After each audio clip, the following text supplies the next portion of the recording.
Thank you so much for joining me. I'm going to be reading the Earth class notes written by the 12th Apostle entitled Abominations.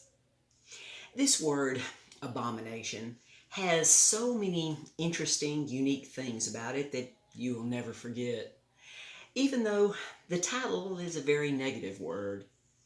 Although I don't enjoy focusing upon negatives, I will now do so because there are so many abominations that are exclusively occurring on the surface of the earth, no longer in heaven or even within the temporal holding place within the earth, but upon the surface of the earth. The major denominations on earth all have abominations in their religious stoic doctrinal beliefs that they cling to in blind faith, everything from confessing your sins to a Catholic priest they address as Father, to calling the Pope Holy Father, from believing you have to go through the ritual of baptism to be pardoned, to even believing that you can lose your pardon if you sin again. Believing a day of the week, called Sunday, is the Lord's Day, that they should worship their concept of God for a few moments on Sunday, that got its name from worshiping the sun god Lucifer. For some of the ancient souls in a previous world age knew that the sun was the original home of Lucifer and Diana, the only great angels God ever created, that Lucifer turned into a burning star long ago. Sadly, the most tragic abomination is Judaism, that demanded Christ be crucified. And as he bore his cross and saw women crying for him, he said, "Daughters of Jerusalem, weep not for me, but weep for yourselves and for your children." And then he said, "Father, forgive them, for they know not what they do."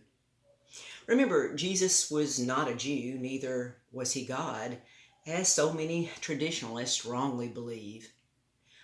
Jesus was, and still is, the only begotten Son of the one and only eternal God, who is a real physical spirit person about the same size and shape as a very powerful young man. In this special Earth class on abominations, I will prove through the basic laws of logic that it is an abomination to believe and teach that Jesus was and is God. The basic law of logic is the law of cause and effect, as all effects are produced by a cause, and logic is the means by which they can be understood. True faith functions through the pure essence of logic. Apart from logic, faith is blind and far less than it should be.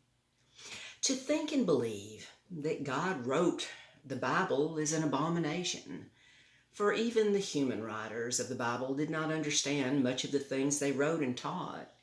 Thus the many misuses and contradictions of words, terms, and phrases in the scriptural record.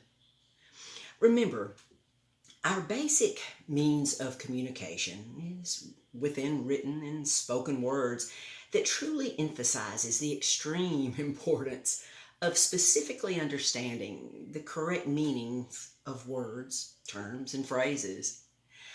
All of this is called correct basic education and communication when we wed with love, which is the greatest power there is. This produces an intense personal desire to correctly communicate the greatest truth there is about the person and plan of our one and only eternal great God of love, in simple, easy to understand words, terms, and phrases where any soul anywhere can understand its truth.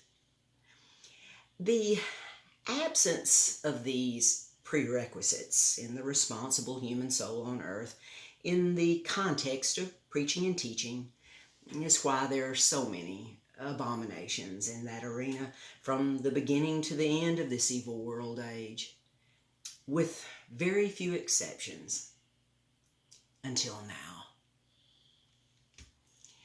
Thank you so much for joining me, and thank you so much for your time.